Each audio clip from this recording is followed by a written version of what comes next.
استنى اما ادخل معاكي، مش سواق حضرتك انا. انت كمان بتزعقلي؟ مش كفايه اللي عملته؟ وطي صوتك، احنا في الشارع. والله واخد بالك قوي احنا فين وبنتصرف ازاي؟ طب من باب اولى كنت خدت بالك من تصرفاتك واحنا هناك. كنت عايزاني اعمل ايه؟ احزمك واقف اسقف ولا اجيب طبله واطبل لكم؟ لا كنت عايزاك تفكر في منظري قدام زمايلي، اوريهم ازاي وشي في الجامعه بعد الفضيحه دي. ومنظر انا والواد المايس ده بيشدك من ايدك وعايز يرقص معاكي، واخده معاكي راجل ولا هاند باج؟ الرجوله مش بالضرب، ما ينفعش يبقى دراعك سابق مخك كده على طول. والله انا طول عمري كده بقى ومش هتغير، ولا انت لسه متعرفه عليا في الحفله؟ يا ولاد تعالوا اتخانقوا هنا، مش كل مره صح الجيران. والله انا بعرف احافظ على منظرك كويس قوي. لا ما هو باين بأمارة ما كنت عايزين اسيب الواد المايس بتاعك ده يشدك من ايدك وترقص معاكي وانا واقف دش جنبك. تيمور انا ما اقبلش منك الكلام ده. انا اقول اللي انا عايزه ومش هتعدلي على كلامي يا شفيق. وانا من حقي لما الكلام ما يعجبنيش اعترض. وانا لما تصرفاتك ما تعجبنيش مش هسكت. انا ما بتصرفش تصرفات غلط يا تيمور، انا بعرف احترم نفسي واحترمك كويس قوي. انا اللي غلطان من الاول اني وافقت على عيد ميلاد اوديهولك في شويه عيال ما استوتش كلها كده عماله هيك وهيك وطبله وشغليله وكل في قلب الاسدان مفيش كده عيال ميلاد ولا من غير. لا انا ما بيفرق لي الكلام احسن يا تيمور. مجنون وعملت لا بقى انا كبرت بقى يا تيمور ومش هتعملها. لا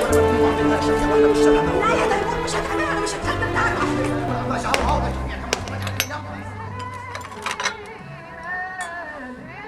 الله حلو قوي يا توحة، بس تقيل شوية. طبعا مش معمول بالسمنه البلدي.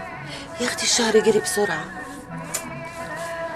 لا دي قهوة تيمور، أنا وأنت الدور الجاي.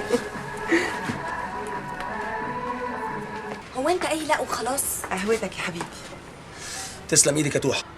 الكلام بالعقل ونستهدى بالله ونصلي على النبي، احنا في ايام مفترجه. عليه افضل الصلاه والسلام يا ستي. دلوقتي يا تيمور انت من يوم عيد ميلاد مي وانت محرم عليا الخروج خالص، ولا حتى ازور صحباتي البنات، صح؟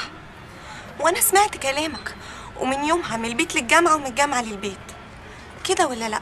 شفيقة انا قلت مفيش شغل يعني مفيش شغل. مش احنا متفقين ان انا هشتغل لما اخلص جامعه؟ بعد ما تخلصي جامعه اديكي قلتيها، انت لسه بتدرسي. التفكير أبو مخ نضيف يقول إيه؟ إنك توافق. توحة انا ما يتلويش دراع يا توحة. معاش ولا كان يا ضنايا اللي يلوي دراعك. يا غبي يا غبي، شفيقة بتحبك. طب دي ما رضيتش ترد على البروفيسور بتاعها غير لما انت توافق.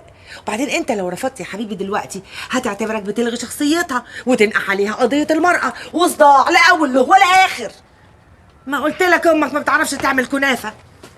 لكن انت بقى يا حبيبي لو وافقت هتكسب بونت اولا. قول لي ازاي؟ ما تظلمنيش يا توحة. هتعتبر ان الموقف اللي انت عملته ده في منتهى الرجوله. وبعدين يا تيمو يا ضنايا اي حاجه مفيده تتلهي فيها بدل ما هي طول النهار قاعده في البيت وانت في كليتك. يعني انا هقضي بقية عمري في كليتي؟ ما كلها كام شهر واتخرج. ما هو طبعا ما انت هتتخرج وتشتغل، وانت يعني هتفضل قاعد لها؟ مش طالبه عكنانه يا تيمو. العيد بكره يا ضنايا.